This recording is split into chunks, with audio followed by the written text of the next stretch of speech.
lo que tenemos para cerrar hoy son el tema de conformación de los grupos de trabajo. Les reitero, creo que 23 grupos me han presentado los nombres y le he respondido al responsable de cada grupo, a quien me informó cómo iban a estar conformados, le he respondido dándoles la información de la instalación que van a tener que desarrollar. Ahí vamos a repasar rápido uno como ejemplo. Si alguno todavía no me presentó los grupos, hágamelo llegar por ese medio y me avisan con un mensajito de WhatsApp, así les respondo dándole la información lo antes posible para que no me demore. Pero si no, ya estaría toda la información enviada. Cualquier problema, lógicamente, me contactan.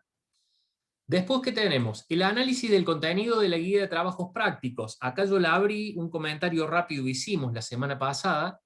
La guía de trabajos prácticos es la que ustedes ya tienen publicada dentro del segmento del trabajo práctico en el aula virtual.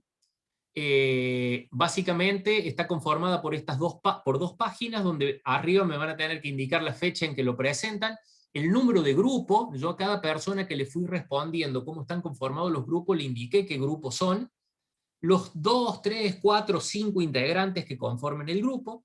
Acá tienen planteados los objetivos, los conceptos teóricos a tener en cuenta y las tareas a desarrollar, que no son ni más ni menos que en cuanto a relevar la información, es lo que de la instalación que van a desarrollar. Esta vez no tienen nada que relevar, se les he suministrado ya en esas dos hojitas que vamos a ver a continuación.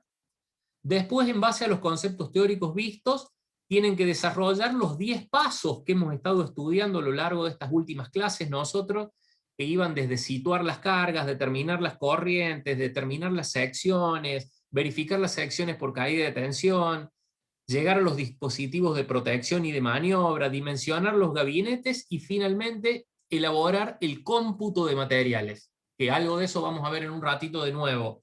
O sea que esos son los 10 pasos. Y después compilar todo eso en un documento técnico de la instalación, que este es el trabajo que ustedes van a presentar, donde se van a compilar la memoria descriptiva, que los otros días explicamos, es todo el detalle de qué se trata la instalación, qué se produce en el lugar, qué criterios adoptaron ustedes para determinar si van a usar líneas subterráneas, líneas aéreas, líneas en bandejas, las memorias de fórmulas, todas las fórmulas de cálculo que haya viendo a lo largo de la unidad que se utilizan para calcular corrientes, potencia, factor de simultaneidad, diámetro de caños, sección útil de cable canal, ancho de bandeja, todas las fórmulas tienen que ir indicadas en esa memoria de fórmula. Después va a haber una memoria de cálculo, que las memorias de cálculo no van a ser ni más ni menos que las tablas de cálculos que vamos a ver ahora a continuación. Los planos y esquemas representativos de la instalación eléctrica, que van a ser los esquemas topográficos según las 3 secciones que vayan a usar ustedes para iluminación, máquinas y toma corriente, y el esquema unifilar más la vista en planta de la instalación. Esos son los planos.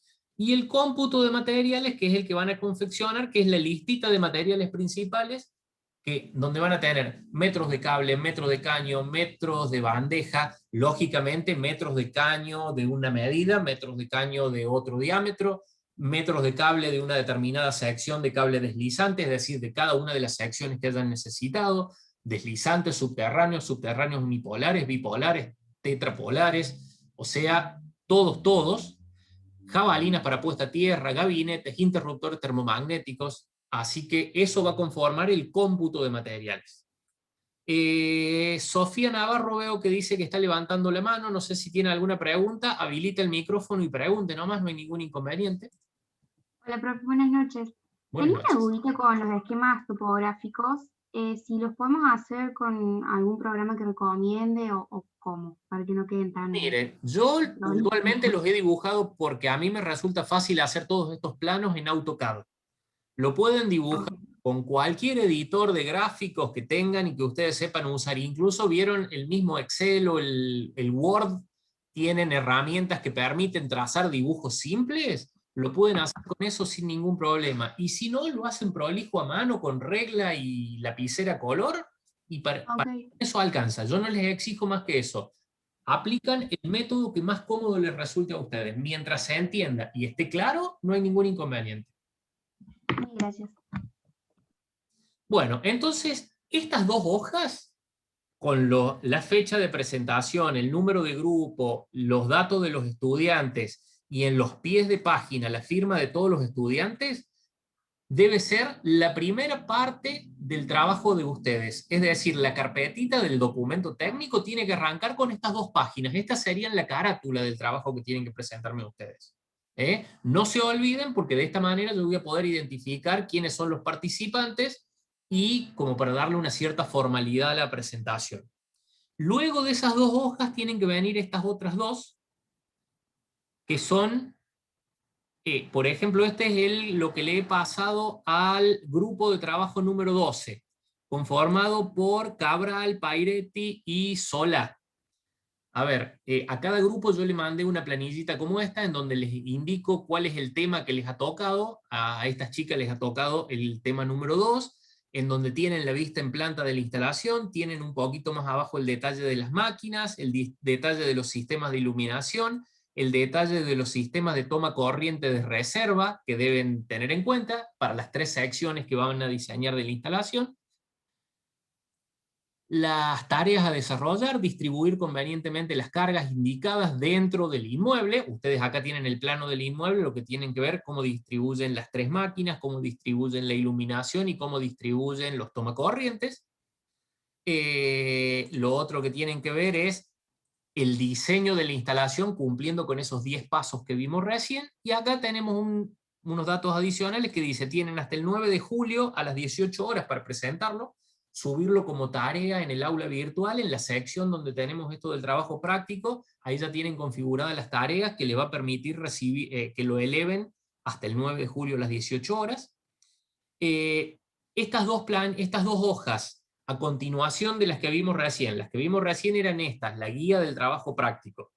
Es decir, la guía del trabajo práctico, completada con número de legajo, número de grupo y firmado por todos los integrantes acá abajo, tiene que ser la primera parte del trabajo. Luego le sigue esta otra parte. Perdón.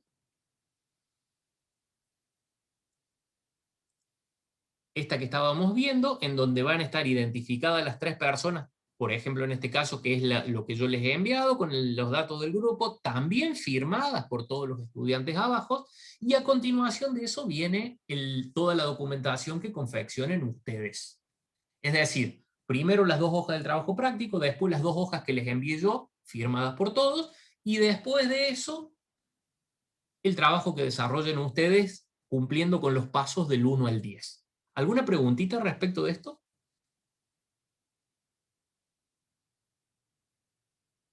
Quedó claro, profe.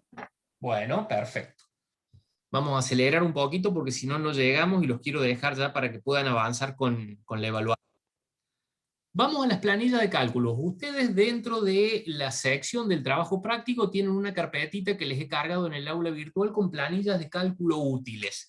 Acá tenemos de punta a punta la instalación que hemos venido diseñando nosotros hasta la clase pasada, con una vista en planta de las cargas sobre el inmueble, los 3 esquemas topográficos para máquinas, para toma corrientes y para iluminación. Básicamente esto es lo que tienen que replicar ustedes como planos dentro de lo que me tienen que presentar en el práctico que van a hacer. El otro plano que tienen que hacer es el esquema unifilar, que acá yo he representado el de lo que tenemos nosotros previsto en lo que hemos venido desarrollando, con todos los datos de las cargas, los tableros, los circuitos terminales, la línea seccional, la línea principal, y los cálculos relacionados a cada carga en función de que si era monofásica o trifásica, qué potencia o qué corriente nominal tenía, y en función de eso, factor de potencia, factor de simultaneidad y rendimiento, determinábamos las intensidades que iban a consumir y la potencia máxima que iba a requerir nuestra instalación eléctrica. A eso nosotros lo fuimos desarrollando paso a paso, clase por clase. Acá lo tienen sintetizado en la presentación similar a la que tendrían que hacer ustedes. Después tenemos acá los circuitos y su verificación, que es la planilla esa que hemos ido conformando clase a clase, donde teníamos identificado en función del esquema unifilar todas las líneas y circuitos, si eran circuitos, líneas seccionales o líneas principales, qué nivel de tensión tenían, si eran monofásica de 220 o trifásica de 380 volts, las intensidades nominales que íbamos a tener en cada línea. Acá, si le prestan atención, esto ya está seteado, que trae directamente, si se fijan acá arriba, tienen la formulita, ya está trayendo las corrientes directamente desde estos cálculos. por ende ustedes lo van a poder modificar para configurarla acorde a la instalación de ustedes. Tengan en cuenta, acá se van a encontrar, si quieren modificar algo, que le va a decir que está protegido. Está protegido. Es ir directamente a la celda y ponerle acá desproteger hoja. Esta ya está desprotegida, la que yo les estoy mostrando, pero puntualmente se encontrarían con esta situación. Si ustedes quieren ahí modificar algo, no se puede, está protegida. Está protegida sin contraseña. Entonces van, desprotegen la hoja y ya tienen accesible todo. Y después viene lo que sí teníamos que completar a continuación. Tipo de instalación, tipo de cable, longitud, sección nominal determinada conforme a corriente nominal y resistencia óhmica. Yo acá al lado tengo los datos que los puedo copiar ahora, completarlos y ver qué pasa cuando cargamos todos esos datos. Recuerden, la primera selección que hacíamos de la sección de los conductores tenía que ver con la corriente nominal.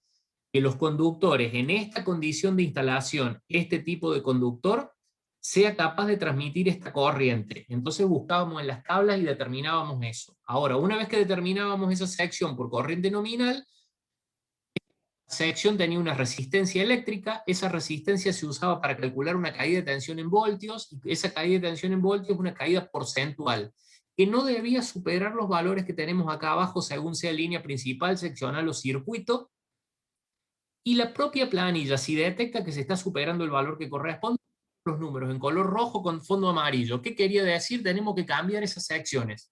Poner acá una sección más grande, que acá tenga una resistencia más pequeña, que haga que la caída de tensión sea más chiquita.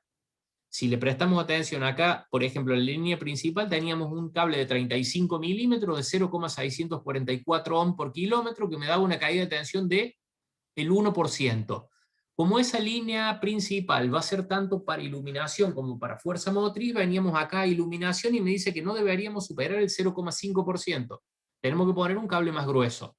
Yo acá ya tengo preseleccionados los cables definitivos, las secciones definitivas con sus respectivas resistencias. Si los pegamos ahí, ¿qué vemos ahora? Con las nuevas secciones y las nuevas resistencias más pequeñas, todas las caídas de tensión pasaron a estar por debajo de los límites. Y acá que teníamos las acumuladas, lo mismo. En donde vemos que, por ejemplo, la caída de tensión acumulada desde la máquina 1 hasta el medidor es la suma de 3 caídas de tensión que tenemos identificadas acá arriba, que son la que va desde la máquina 1 al tablero de máquinas, la que va desde el tablero de máquinas al tablero principal, y la que va del tablero de medición al tablero principal. La suma de esas 3 caídas de tensión viene acá a esta celda, comparada con los 220 volts de la máquina 1, tengo la caída de tensión porcentual del 1,9, es decir, 4,19 voltios sobre 220 por 100, me da el 1,9 que cumple. ¿Por qué? Porque para fuerza motriz el máximo es 5 y me está dando 1,9. Para iluminación acá, por ejemplo, tenemos 2,5 y el máximo es 3. Entonces, cumplen las caídas de tensión por tramo, cumplen las caídas de tensión acumuladas. Si yo retrocedo un poquito acá, ¿qué vemos? Antes de haber cambiado las secciones teníamos incumplimientos en las caídas de tensión por tramos e incumplimientos en las caídas de tensión acumuladas. Cuando hice el cambio de sección y de resistencia, quedó todo dentro de rango. Luego de eso, teníamos la cantidad de cables a instalar en esta otra columna y el diámetro exterior de esos cables, que es el que nos iba a servir para determinar el diámetro de los caños o el ancho de las bandejas. Entonces, yo acá ya tengo preseleccionado también número de cables y diámetro exterior de cada uno de esos cables. Ustedes lo pueden ir sacando de cada una de las tablas que hemos visto. Si pegamos acá estos valores, ya nos calcula la planilla cuál es el diámetro mínimo de las cañerías, cuál es el ancho mínimo de las bandejas que necesitamos instalar, y lo único que nos queda acá para completar es poner cuál es el diámetro comercial de caño que se consigue y cuál es el ancho comercial de bandejas que se consigue, porque lógicamente estas medidas 14,55, 12,60, 88,13 no existen comercialmente. Entonces tenemos que ver cuál es la inmediata superior a esos valores, que yo acá ya las tengo preseleccionadas también, las dejo pegadas como para completar la tabla, y acá nos vemos que la de 18 tiene que pasar a ser, el caño de 18 en realidad no viene, tiene que ser de 20, el de 14,55 no viene, tiene que ser de 16 milímetros de diámetro, y las bandejas deben de ser de mínimo 150 porque no hay bandeja más angosta. Ya habíamos dicho, podríamos poner todas las líneas en una bandeja en donde, por ejemplo, si sumamos 88 más 65 más 35 nos da 189 milímetros. Por ahí, en lugar de 3 bandejas de 150, podemos poner solo una de 200 o de 300 milímetros que las contenga a todas las líneas y lo solucionamos con una sola bandeja. Con eso completamos esta primera tabla, que es la que tiene que ver con los cables y los caños y bandejas.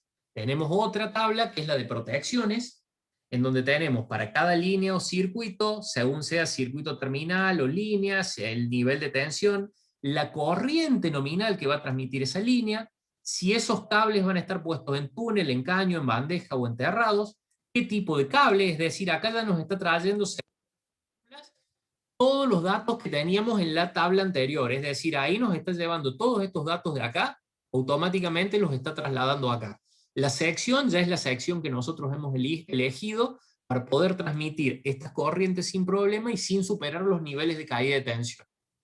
Ahora bien, esas secciones de cable, según el tipo de cable y según cómo están instalados esos cables, tienen una corriente máxima admisible que sale de la tabla. Por ejemplo, un cable subterráneo bipolar puesto en túnel, que es equivalente a aire, para 10 milímetros cuadrados, tiene una corriente máxima admisible de 50 amperes. ¿Para qué nos va a servir esto? Porque acá vamos a elegir las protecciones para los cables. Los fusibles o los interruptores termomagnéticos se eligen de un calibre que tiene que ser mayor que la corriente nominal y menor o igual a la corriente máxima admisible del cable. Por ejemplo, acá para la máquina 2, el cable de 35 milímetros bipolar puesto en túnel soporta 107 amperes.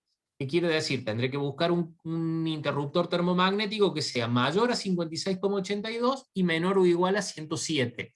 Ese va a ser el calibre que vamos a poner acá. Y acá a la izquierda vamos a poner si es interruptor termomagnético, si es seccionador fusible en las líneas seccionales o en la línea principal. Yo acá ya tengo elegidos, cargamos rápidamente, todos los datos de los termomagnéticos y de los fusibles, e incluso las corrientes. Lo cargamos y ¿con qué nos encontramos? Vamos a poner termomagnéticos en todos los circuitos terminales. Fusibles hemos decidido ponerlo en las líneas seccionales porque hay una línea seccional que tiene 125,55 amperes, más de 125. Tenemos que acudir a fusibles o a interruptores automáticos de potencia, pero que son muy costosos. Y después la línea principal, 171 amperes, entonces también fusibles NH con seccionador fusible. Entonces, luego de haber decidido qué ponemos, vamos a los calibres. Estos calibres, si le prestan atención a cada uno de ellos, son todos mayores que su correspondiente corriente nominal y menores o iguales a la corriente máxima que admite el cable. Finalmente, el número de polos, si es interruptor termomagnético, es siempre el número de fases más neutro. Entonces, si tenemos líneas monofásicas van a ser bipolares, si tenemos trifásicas sin neutro van a ser tripolares, y si tuviésemos trifásicas con neutro serían tetrapolares, pero no tenemos ninguno de esos. En el caso de los fusibles son siempre la suma de las fases, la cantidad de polos. No lleva neutro, no lleva fusible el neutro. Y ya de ahí ya podemos pasar al disyuntor diferencial, que el disyuntor diferencial acá está todo pintado en negro porque va un disyuntor en cada línea seccional, en cada circuito terminal, o podemos poner uno en cada línea seccional sin poner en los circuitos terminales. El problema es que si ponemos uno en cada línea seccional, por ejemplo, una falla en la máquina 1 hace que se apaguen las 3 máquinas, mientras que si yo pongo uno en cada circuito terminal de máquinas, una falla en cada máquina me va a sacar de servicio solo la máquina y no el resto, por ejemplo. Entonces por eso es recomendable, aunque más costoso, poner un interruptor diferencial por cada circuito terminal, y no ponemos en las líneas seccionales ni en la línea principal. Si se tratara de una instalación chiquita como nuestra casa, podríamos poner solo un interruptor diferencial como general, sabiendo que una falla en un toma, en una luz o en cualquier lugar nos apagaría la luz de toda la casa. Pero gastamos solo en un interruptor y no en muchos. Entonces eso es una cuestión, un criterio económico el que prima ahí en ese caso, pero acá para nuestra instalación industrial nosotros vamos a poner uno por cada circuito terminal, y no ponemos ni en las líneas seccionales ni en la línea principal. Es decir, líneas seccionales y principal sin protección diferencial. ¿Por qué? Porque ahí no se va a conectar ninguna máquina. Cualquiera que vaya a tocar la línea seccional o la línea principal va a ser para arreglarla y va a ser alguien que sepa de eso, entonces no va a correr riesgo de electrocutarse. Aparte va a cortar la energía antes de meter mano. Distinto es que acá en las máquinas vamos a tener operarios que no saben de electricidad, entonces a ellos los tenemos que proteger con los disyuntores diferenciales. ¿Cuál es el criterio para seleccionar los disyuntores diferenciales? Yo acá los tengo, ya se los muestro rápidamente. Primero que nada, el calibre de esos disyuntores tiene que ser mayor o igual al calibre del interruptor termomagnético que tiene asociado. Fíjense, para 50 amperes de termomagnético, 63 de disyuntor. Para 50, 63. Para 63, 63, porque pueden ser iguales. No puede ser menor. ¿Por qué? Porque si de repente circula una corriente mayor que la de el calibre del disyuntor diferencial, se le pueden dañar los contactos. Si nosotros tenemos un interruptor termomagnético menor o igual que el diferencial, ante una sobrecarga, el interruptor termomagnético actúa protegiendo el cable y protegiendo el disyuntor diferencial. Y los números de polos van a ser siempre bipolares si la línea es monofásica, o tetrapolares si la línea es trifásica.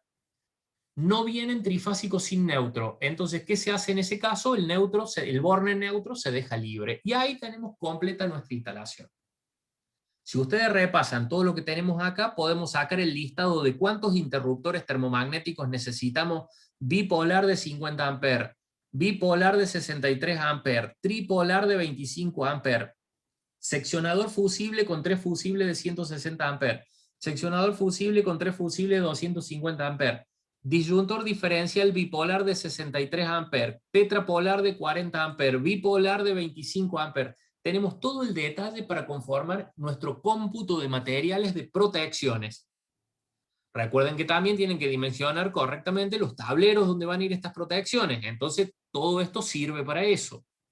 Y acá, en la otra tabla anterior, teníamos las longitudes simples, que si yo miro, por ejemplo, acá tenemos caño de 20 milímetros, 35 metros, caño de 16 milímetros, 25 metros. Puedo sacar las cantidades de caño que voy a necesitar. Y de cables, por ejemplo, acá tengo 35 metros de longitud simple de cable de 10 milímetros deslizante en una línea en donde tengo, según los números que habíamos puesto antes, cantidad de cables, 3 cables. Entonces, ¿qué quiere decir? Vamos a tener longitud de simple 35, 35 por 3, nos va a estar dando 90, 105 metros de cable de 10 milímetros cuadrados de sección. Entonces acá, conjugando longitud simple de nuestra instalación con número de cables a instalar con cada una de las secciones y de los tipos de cable, sabemos cuántos metros de cada tipo tenemos que comprar para conformar nuestro cómputo de materiales. ¿Preguntas hasta acá?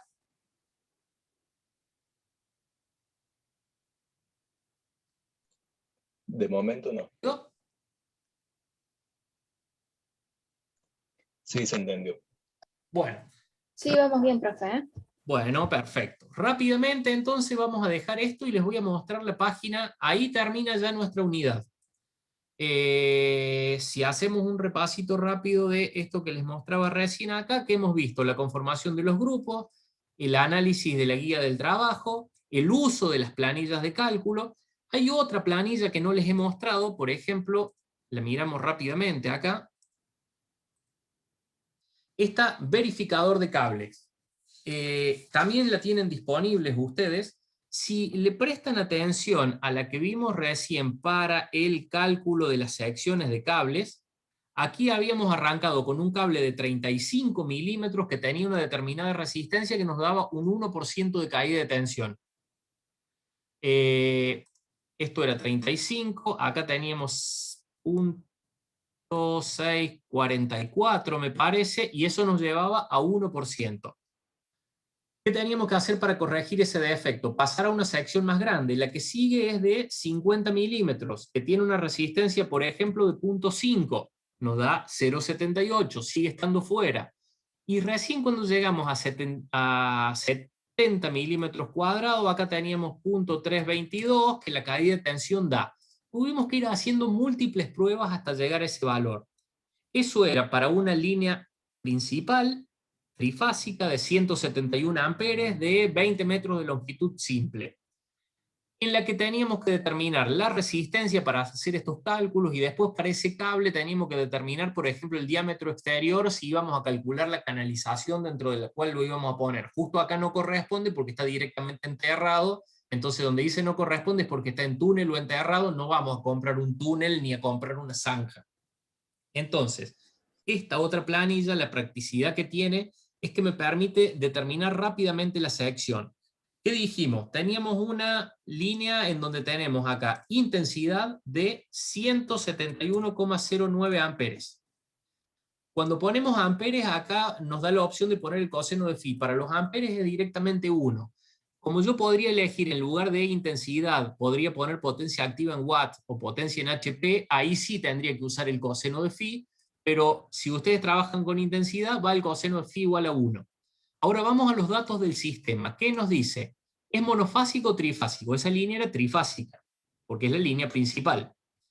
Tipo de línea, acá me dice que elija si es línea principal de iluminación, línea seccional de iluminación, circuito terminal, línea principal de fuerza motriz, línea seccional de fuerza motriz. Esta era una línea principal que es compartida para fuerza motriz e iluminación. Cuando es compartida se elige siempre la opción iluminación porque es la más exigente. Me dice que como máximo debo tener una caída de tensión del 5%. Esa línea tenía una longitud de 20 metros. Acá ya me está dando el sistemita un cálculo, es decir, para esos 171 amperes, que son 112.000 watts o 150 HP, que tiene seno de phi igual a 0, porque coseno de phi era igual a 1, me dice que la sección mínima desde la que yo debo comenzar a elegir es 62,39 milímetros. Es una sección teórica. Recuerden, nosotros habíamos elegido 35 y no servía, pasamos a 50 y no servía, recién cuando llegamos a 70 servía. ¿Por qué? Porque acá esto ya nos está diciendo no deberíamos haber arrancado con menos de 62. Y cuando venimos acá abajo, nos deja elegir el cable según los modelos posibles, por ejemplo, para una línea trifásica como esta. Si queremos hacerla con cable deslizante, con cable subterráneo unipolar o con cable subterráneo tripolar. Nosotros ahí habíamos elegido un subterráneo unipolar. Y acá nos aparecen todas las secciones útiles, desde 4 hasta 630. Si yo pongo 4, veo cosas de colores. Si hay cosas de colores es porque algo no funciona. Si pongo 630, desaparecieron los colores y lo poco de color que hay es verde. Me está diciendo que está todo bien. Sin embargo, un cable de 630 es un cable muy grueso y caro. ¿Qué me decía esto? No menos de 62,39. Si yo pongo los 35 que tenía antes, me está diciendo, guarda, la caída de tensión es 1%, la estoy superando. Encima, esa instalación tengo que verificar porque hay una sección, por ejemplo, si estuviese puesto, como dice acá, en aire, ese caño no soportaría. Entonces, 35 no servía. 50, ya no tengo problemas con el tipo de instalación, pero sí me dice que estoy por arriba del 0,5% de caída de tensión que me daba como dato acá arriba. Cuando paso a 70 milímetros, ahí ya me está dando la caída de tensión relativa definitiva. Sé que esta es la sección que corresponde. Aparte ya me da cuál es el diámetro exterior para cuando quiera determinar la canalización. Me da cuál es la corriente máxima admisible según este cable subterráneo esté puesto en aire o esté puesto enterrado para cuando tenga que determinar el calibre de la protección que le voy a poner. ¿Por qué? Porque si es un cable que va a estar en aire, soporta solo 221 amperes y va a estar enterrado 258. Entonces, ¿qué quiere decir? Yo a este cable, si va a estar enterrado, puedo protegerlo con un fusible de 250 amperes, que es menor a 258, pero si va a estar en aire, por ejemplo, en una bandeja, soportaría solo 221 y no podría ponerle fusible de 250. Entonces me está dando todos los datos necesarios de ese cable para poder llevarlo y volcarlos en las otras tablas que estuvimos recién. A ver, hacemos un calculito más. Una intensidad de 560 amperes con un coseno de phi de 1 en una línea trifásica. No, vamos a ponerle monofásica. que sea un circuito terminal de fuerza motriz que no tenga que superar el 1% de caída de tensión y que tenga una longitud de 100 metros, ya me dice que tengo que arrancar con un cable de 1018 milímetros cuadrados. Cuando vengo y elijo cable subterráneo unipolar, llega hasta 630. Entonces ahí tenemos que acudir a dos cables en paralelo. ¿Por qué? Porque hemos puesto una corriente muy grande. Pongámosle una corriente de 350 amperes. 636 milímetros cuadrados. El cable más grueso, 630. 1,28 de caída de tensión. ¿Qué tengo que hacer? O poner dos cables en paralelo de nuevo, o probar con una corriente más chica, 200 amperes. ¿Por qué? Porque estamos haciendo una línea monofásica, entonces por eso nos dan valores de corriente tan altos. Acá ya me dice que el cable no tiene que ser menor a 363 milímetros. Cuando vengo y elijo, tengo 240, no cumple. 300 sigue sin cumplir. ¿Por qué? Porque no menos de 363. El próximo es 400, ya estoy al borde. ¿Por qué? Porque este número teórico es un valor aproximado. Cuando vengo a los datos correctos, el cable de 500 milímetros, ahí sí me da una caída de tensión porcentual del 0,91%. Ese cable soporta, si va a estar en aire, 758 amperes, si va a estar enterrado, acá están dados vuelta, me parece, debe haber una diferencia, no puede ser al revés el 758 y el 744, pero bueno, no importa, es un cable muy, muy grueso que no lo van a estar seleccionando ustedes, entonces no se hagan problema. Pero ahí ven cómo se usa esta planilla para hacer las verificaciones de cable. Pregunta con respecto a esto, a esta planilla ustedes la tienen disponible, la pueden usar, y en el momento en que la vayan a usar, si detectan algún problema, no le entienden cómo se usa, me mensajean y les explico rápidamente. Bueno. Profe, una consulta general. No. Si es que nosotros no arrancamos por esto, sino que arrancamos por la otra planilla y empezamos a probar. Eso Sí. que vamos probando, ¿hay que cargarlo en algún lado? ¿Hay que ponerlo en alguna de las secciones? No, lo único que interesa es que acá en esta planilla quede cuál es la sección definitiva con la resistencia definitiva que les dé dentro de los valores admisibles. No necesitan anotarme en algún lado y ponerme toda la memoria de cálculos desde el principio hasta el fin para decir, primero calculé y no me dio, volví a calcular y no me dio, y en el tercer intento recién me dio. Lo que yo necesito es tener solo acá la planilla definitiva. Eso es lo único que les exijo.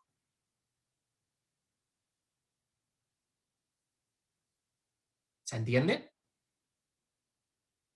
Sí, sí, perfecto. Bueno, de 10 entonces. Bueno, vamos a lo último entonces. Les muestro rápidamente en internet la página perceptseguelec.cba.gov.ar. Acá pueden entrar solamente los instaladores habilitados, no puede entrar cualquier persona, y tiene que ser a su vez ciudadano digital. Si nos vamos acá a formularios, nuevo, nos da dos formas: si queremos certificar una instalación existente o si queremos certificar una instalación nueva o una modificación o ampliación de una existente. Vamos por instalación nueva, acá se cargan todos los datos del propietario de la instalación o de quien pide el certificado, los datos del inmueble que se está certificando. Acá hay un dato importante: si quien está certificando es un profesional matriculado en un colegio, tiene que cargar el número de expediente con el que registró el proyecto eléctrico en el respectivo colegio. Entonces ustedes van a tener que hacer la presentación de este documento técnico que van a tener que armar para esta instalación. Lo tienen que presentar en el Colegio de Ingenieros Especialistas. Ahí les dan un número que será el 65.896. Ese dato sí o sí tiene que estar cargado si ustedes son profesionales. De ahí en más, si es instalación nueva, si es modificación de instalación existente o si es ampliación de instalación existente, vamos por la variante que es una instalación 100% nueva. Si es domiciliaria, pequeña industria o pequeño comercio, o una instalación mayor o de características especiales, mayores superior a los 10 kilowatts. De características especiales son instalaciones que los van a exceder a ustedes, entonces ustedes van a estar limitados a las tres primeras. Pequeña instalación comercial. Se certifica siempre instalación del usuario y punto de conexión y medición. Solo instalación del usuario es para casos muy acotados, como por ejemplo un departamento en donde el punto de conexión y medición lo certifica sí o sí un ingeniero electricista porque es un punto múltiple de medición. Tensión nominal si es de 220 o 380 voltios, potencia que para ustedes no puede ser superior a 10, y acá está la declaración. A. La instalación certificada cumple con la reglamentación de la AEA vigente según su tipo. B. Los materiales que compraron se ajustan a la normativa técnica exigible. Hoy por hoy todos los materiales que se están comercializando en Córdoba cumplen con esto. Y punto D, el punto de conexión y medición, que es el pilar donde va el medidor, cumple con la especificación técnica aplicable conforme los materiales, equipos que se exigen y todo eso, es decir, todos los gabinetes son plásticos, el caño es metálico con aislación interior y exterior, se garantiza la doble aislación y por ende no lleva puesta tierra. Declarado eso, pasan a siguiente. Disculpe, Sí, ¿puede volver atrás? sí, por supuesto. Dígame.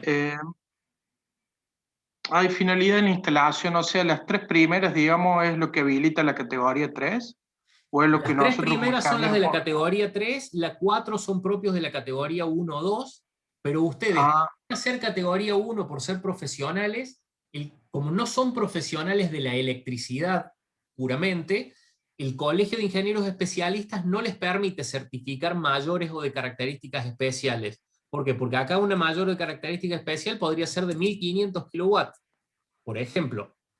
Pero en este caso, para ustedes no puede ser mayor a 10. Entonces por eso nos quedamos en 10, en 5, en 8, en un valor inferior a 10. Disculpe, le repito porque me paré un poco. Sí. ¿Esas 3 primeras es categoría 3 o nosotros cuando los recibimos? A las 3 primeras las puede certificar cualquier instalador, categoría 1, categoría 2 o categoría 3. A ver, un ingeniero puede certificar un ingeniero electricista, la más grande de las instalaciones, pero también puede certificar una instalación domiciliaria. Listo, ok, ahí está. Y Muchas gracias, profe. solo domiciliarias, solo pequeñas industrias, solo pequeños comercios. Y ustedes como profesionales categoría 1, pero no especialistas en electricidad, solo domiciliarias, solo pequeñas industrias o solo pequeño comercio. No pueden certificar mayores o de características especiales ustedes, por ejemplo. Bueno, y cuando pasábamos a esta página siguiente, acá pueden cargar una descripción o pueden agregarla después en la siguiente página donde pueden subir la descripción de la instalación, que es la memoria descriptiva que van a hacer ustedes en el proyecto, el esquema unifilar, que es el que vimos nosotros, la vista en planta de la instalación, que son los topográficos, los materiales de la instalación, que es el cómputo de materiales, y fotos de la instalación incluso les pide que suban, ponen finalizar y sale el certificado de instalación apta. Esto es cuando se trata de instalaciones nuevas. Cuando se trata de instalaciones, volvemos atrás, existentes, va de nuevo, se cargan los mismos datos, el número de registro ante el Colegio de Ingenieros. Si es instalación para suministro definitivo o instalación para suministro transitorio. Transitorio son instalaciones de obra, digamos, que duran un determinado tiempo y en este caso se tienen que recertificar todos los años. Y vamos a la misma descripción. Domiciliaria, pequeña industria, pequeño comercio o mayor. Vamos a poner, están certificando una domiciliaria. Instalación del usuario y punto de conexión y medición. Nivel de tensión 220 voltios, potencia 5 kilowatts. Uy, perdón, se me escapó la pantalla. 5 kilowatts. Y acá, como es existente, la ley de seguridad exige condiciones mínimas. No les pide que toda la instalación cumpla con AEA. ¿Por qué? Porque a lo mejor es una instalación hecha hace 30 años en donde no se puede hacer que cumpla AEA porque implicaría demoler la casa y volverla a construir. Entonces lo único que les pide es decir, se verifica la correcta instalación y características del tablero principal. El tablero tiene que ser plástico, debe tener tapa y todo eso. Se verifica la correcta instalación del sistema de puesta a tierra, es decir, la instalación tiene puesta a tierra. Se verifica la correcta instalación del interruptor automático de maniobra con protección contra sobrecarga y cortocircuito, interruptor termomagnético. Se verifica la correcta instalación de los interruptores automáticos por corriente diferencial de fuga, disyuntor diferencial. Los materiales cumplen con la reglamentación de la Secretaría de Comercio. Hay continuidad en el sistema de puesta a tierra, es decir, no está interrumpido, no tiene el cable cortado la puesta a tierra. Se verifica la correcta instalación de las canalizaciones, los conductores y los tomacorrientes. El punto de conexión cumple con la normativa vigente, es decir, es de doble aislación si es nuevo o tiene puesta a tierra si es previo a la vigencia de la ley de seguridad.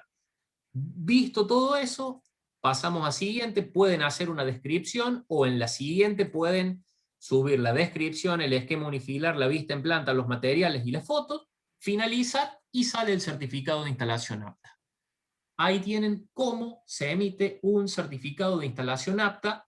No se vuelvan locos por esto ahora porque le faltan unos años para recibirse y poder hacerlo. Y si alguien hace el curso como electricista idóneo, en ese curso le explican cómo se hace esto detalladamente, entonces no hay que desesperarse por si no se llegó a entender ahora. ¿Alguna pregunta?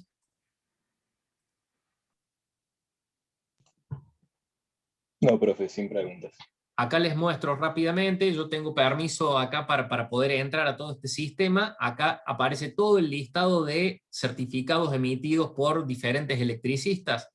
Por ejemplo, entramos acá a este, es muy viejo, esperemos que no sea de prueba. Este es un certificado que ha emitido un electricista, que le sale un código único de identificación que asegura que ese certificado no se repita en ningún otro caso, con todos los datos del instalador que intervino, con los datos del propietario de la instalación, con los datos del inmueble para que el que se extendió el certificado.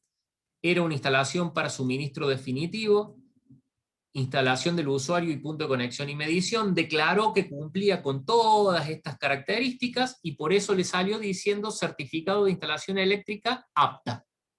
Podría haber ocurrido que el instalador haya dicho no, los materiales no se ajustan a lo que dice acá y no tildar esa opción, y acá le iba a salir diciendo certificado de instalación no apta. ¿Por qué? Porque el electricista está certificando que esa instalación es no apta y por ende no está en condiciones de obtener el servicio eléctrico. Y acá ha detallado, por ejemplo, todos los materiales que conforman la instalación. Acá tiene los planos, por ejemplo, esquema unifilar. Si entramos al esquema unifilar, ahí aparece como lo ha planteado este electricista. Dentro de los planos ha subido una vista en planta de la instalación, y después ha subido diferentes imágenes que seguramente son fotos. Esta es foto de la protección que está en el tablero detrás del medidor. Foto de, esta es la caja de inspección, ahí está la jabalina, y ahí está conectado el cable que llega a la jabalina, es decir, ha subido fotos para demostrar el cumplimiento de todo lo que el electricista ha declarado. Acá están las bandejas portacables, puestas casi a nivel del techo, ahí se alcanzan a ver los cables subterráneos que tienen en su interior. Entonces tenemos todo lo que, datos del instalador, datos del propietario, datos del inmueble, y datos de la instalación, más todas las imágenes que el electricista ha decidido cargar para respaldar la presentación que hizo. ¿Pregunta?